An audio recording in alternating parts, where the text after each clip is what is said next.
উত্তরাঞ্চলে চলছে মৃদু শৈত্যপ্রবাহ, ঘন কুয়াশা আর হিম বাতাসে স্থবির জনজীবন।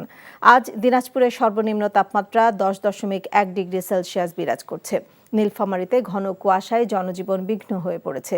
সকাল থেকে দুপুর পর্যন্ত দেখা মিলছে না সূর্যের। রাত থেকে দুপুর পর্যন্ত ঘন কুয়াশায় আচ্ছন্ন থাকছে। দিনের বেলায়ও সড়কে যানবাহনকে হেডলাইট জ্বালিয়ে চলতে হচ্ছে। এছাড়াও চলছে মৃদু শৈত্যপ্রবাহ। সকাল 9টায় নীলফামারীতে সর্বনিম্ন তাপমাত্রা রেকর্ড করা হয়েছে 11.5 ডিগ্রি সেলসিয়াস। এদিকে উত্তরাঞ্চল জেলা পঞ্চগড়ে শীতের প্রকোপ বাড়ছে। আজও পঞ্চগড়ে কুয়াশায় আচ্ছন্ন হয়ে আছে চারদিক। রাস্তাঘাটের লোকজন চলাচল কমে গেছে, তবে শীত উপেক্ষা করে শ্রমিকদের আনাগোনা চলাচল রয়েছে। খেটে খাওয়া তৃণমূল ও দরিদ্র মানুষ শীতের দুর্ভোগ পোহানো শুরু করেছে। সকাল 9টায় 12.5 ডিগ্রি সেলসিয়াস তাপমাত্রা রেকর্ড করা হয়েছে। এছাড়া রাজশাহী, রংপুর সহ উত্তরাঞ্চলের বেশিরভাগ জেলায় একই চিত্র। তাপমাত্রা আরও কমতে পারে বলে জানিয়েছে আবহাওয়া অধিদপ্তর। শীতের খবর জানতে এখন যাচ্ছি নীলফামারীতে। সেখানে আছেন আমাদের স্থানীয় প্রতিনিধি ইয়াসিন মোহাম্মদ শিথুন। শিথুন, নীলফামারীতে আজকের তাপমাত্রা কত আর নিম্ন আয়ের মানুষের কি অবস্থা?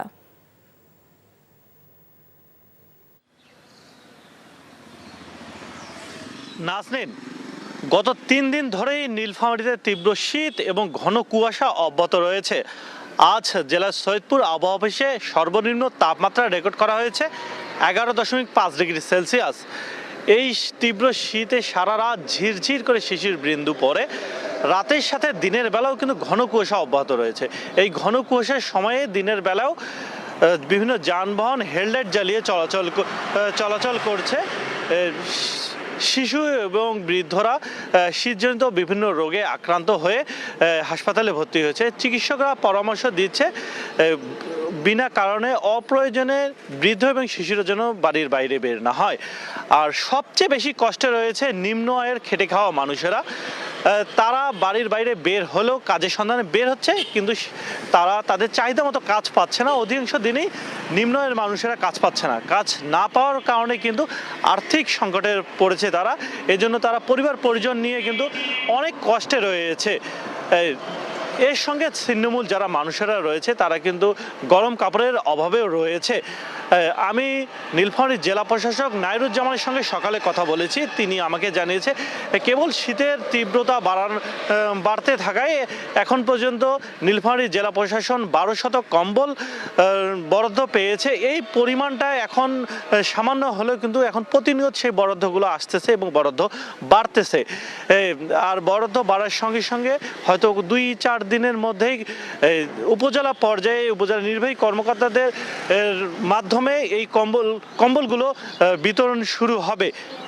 নাসরিন, এই ছিল নীলফামারী থেকে আমার কাছে সর্বশেষ তথ্য। আপনার কি কোনো জব এক্সপেরিয়েন্স আছে? তোর চাকরি দেখা আর আমার কপালে নেই। আমি চেষ্টা করছি, হচ্ছে না, এটা আমার দোষ। টাকা হলে মানুষের অবস্থান পরিবর্তন হয়, কিন্তু রুচির না। এমন ছেলের কাছে বিয়ে হলে যে কোনো মেয়ের আর্থিক নিশ্চয়তা থাকবে। টাকা পয়সা কি সব? আর একটা প্রাইভেট চাকরি করে তো সরকারি চাকরির জন্য চেষ্টা করা যায়। বেসরকারি চাকরি করতে গেলেও টাকা লাগে, লিঙ্ক লাগে, যেটা কোনোটাই আমাদের নেই। জীবনটাকে সবসময় সহজভাবে দেখবে। অর্থ মূল্য ছাড়া কোনো কাজের কোনো মূল্য কেউ দিতে চায় না। বিয়ে করে ফেলো আমাকে। খাওয়াবো কি তোমাকে আমি? বেকার ছেলে মুখ দেখাটা একটা বিরক্তিকর। এক রত্তি বেঁচে থাকার গল্প, আর সত্যি বন্ধুত্বের সংকল্প, সেটা অল্প অল্প করে বদলে যাচ্ছে। গল্প